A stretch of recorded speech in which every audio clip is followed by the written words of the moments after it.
सुख समृद्ध विज्ञान चैनल में मैं सुशील कुमार शर्मा आपका हार्दिक स्वागत करता हूं।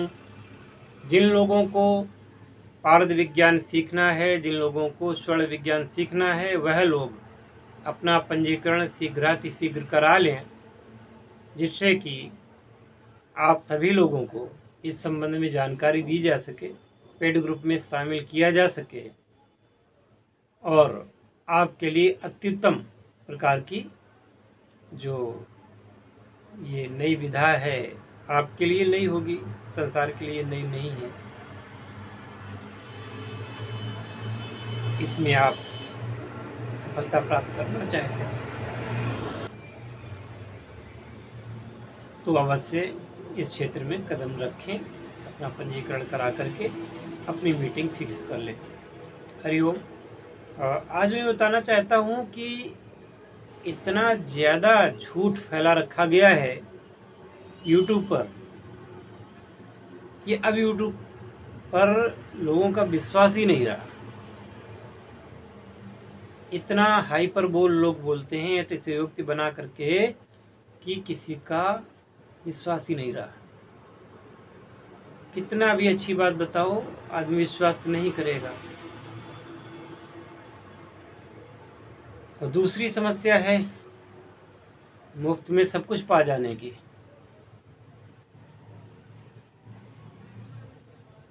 तो आप समझिएगा कि मुफ्त में क्या मिल सकता है आपको। तीसरी समस्या ये है कि अगर किसी को कोई गंभीर बीमारी, जैसे मान लीजिए इस समय ये महामारी चल रही है, ये जानते हुए इस महामारी में भारतवर्ष ने 99% सफलता पाई है, यानी कि 100 में से 99 लोग बच गए हैं, एक ही व्यक्ति की मृत्यु हुई है प्रति सैकड़ा। जाहिर सी बात है कि हिंदुओं के खून में, भारतीय खून में वो ताकत है कि किसी विषाणु को, इस प्रकार के विषाणु को वो खत्म कर सकता है। जीत गया। और ये भी सभी लोग जानते हैं कि सबसे ज़्यादा इम्यूनिटी बढ़ाने के लिए फलों का प्रयोग किया जाता है। डॉक्टर बीआरसी द्वारा बताया हुआ डीआईपी डाइट, जिससे मैंने सलाह देकर के 15 लोगों को रोग मुक्त किया है, निगेटिव आए हैं उनके परिणाम।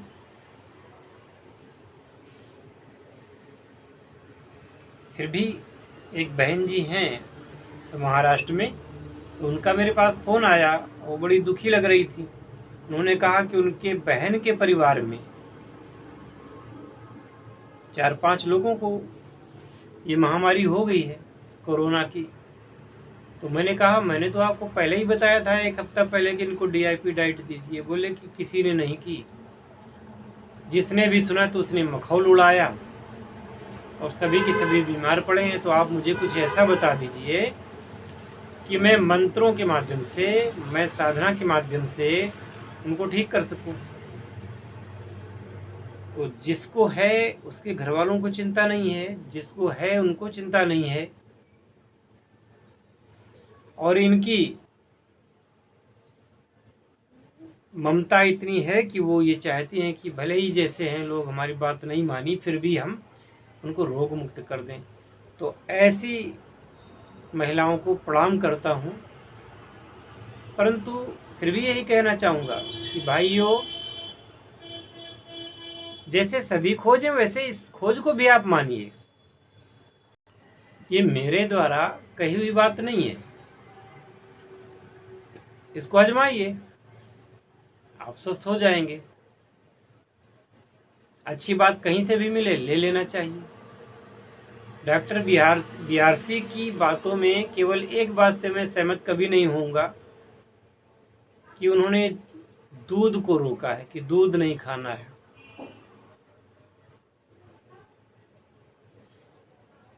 हालांकि एक जगह उन्होंने अपनी झेप मिटाई है डिस्कस में कि क्या गाय के दूध को खाने वाले लोग रोगी हुए तो उनका आपने दूध बिना बंद कराए तो उनका कैसा परिणाम रहा। बाद में उसको मानना पड़ा कि जो लोग गाय का दूध खाते हैं वो मरीज कभी मेरे पास आए ही नहीं। इसका मतलब गाय के दूध के संबंध में ये डॉक्टर बीआरसी भी झूठ बोल रहे थे, और बाद में उनको मानना पड़ा कि गाय के दूध को पीने खाने वाले लोग मेरे पास कभी आते ही नहीं। इसका मतलब कि गाय के दूध में वो शक्ति है कि किसी को भी निरोग कर दे। गाय के मूत्र में शक्ति है निरोग कर दे। अब अगर मूत्र की बात आती है, गौमूत्र की, तो आप लोग मखौल उड़ाने लग जाएंगे कि गौमूत्र। जो लोग गौमूत्र का विरोध करते हैं बड़े शौक से वो ऊंट का मूत्र पीते हैं, और जिन जानवरों के मांस को वो खाते हैं उनका मलाशय, उनका मूत्राशय, उनका यौन अंग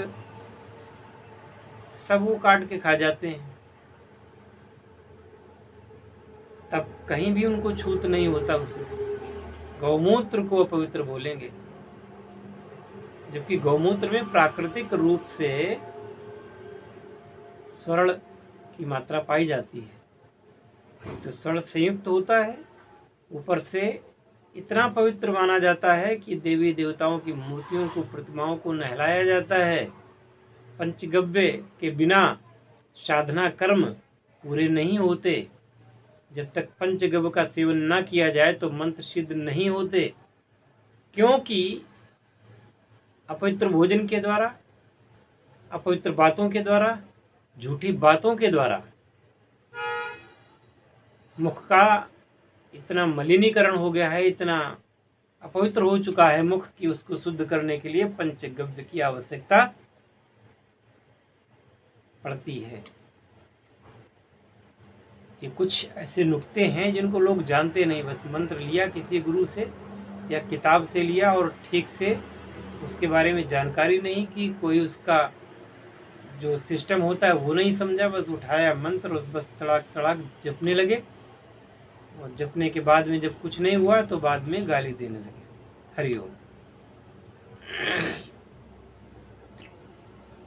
तो इससे दूर आइए। मैं तो यही कहूँगा कि अपनी इम्यूनिटी जैसे भी बने तैसे बढ़ाइए। सिट्रस फल जो हैं, जैसे कि अंगूर है, जैसे कि आपका टमाटर है, जैसे कि अनानास है, जैसे कि नींबू है, चकोतरा है, संतरा है, मौसमी है, ये सिट्रस फूड कहे गए हैं, नींबू को भी कहा गया है। इनको खाइए, कुछ मीठे फल खाइए, आप स्वस्थ होंगे। और इसमें किसी डॉक्टर की सलाह की जरूरत नहीं है, आप खाइए। रोगी हैं तो रोग ठीक हो जाएगा, रोगी नहीं है तो शरीर मजबूत हो जाएगा। आखिरकार फल तो हम लोग वैसे भी खाते रहते हैं, क्या दिक्कत है। आयुर्वेद आयु का वेद है, दवाइयों का वेद नहीं है, औषधियों का वेद नहीं है। आयुर्वेद आयु का वेद है। आयु को वर्धक, आयुवर्धक जो उपाय हैं, औषधियां हैं, उनके बारे में बताता है। और गजब की बात यह है कि आयुर्वेद और तंत्र शास्त्र एक दूसरे से संपृक्त हैं।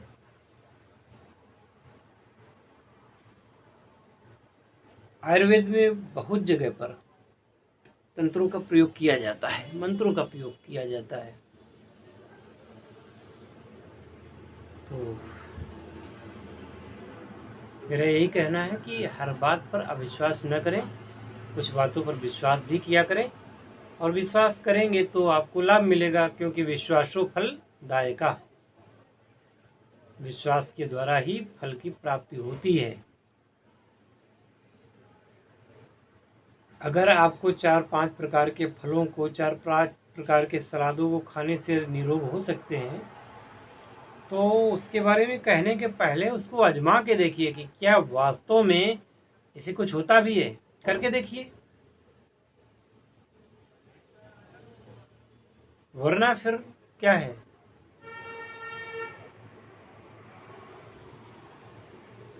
आगे कुछ नहीं बोलना चाहते क्योंकि सत्यम ब्रूयात प्रियम ब्रूयात।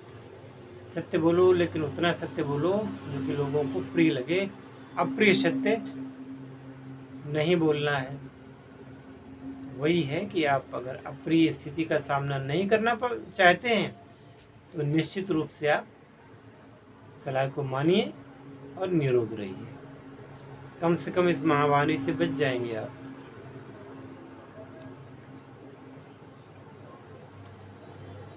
वही मिलते हैं फिर अगले वीडियो में। हाँ, जिनको स्वर्ण विज्ञान की ललक है, जिन लोगों को पारद विज्ञान की ललक है, तो वो अपना पंजीकरण शीघ्र करा लें। हरिओम तत्सत। हर हर महादेव। जय श्री सीताराम। जय श्री हरि।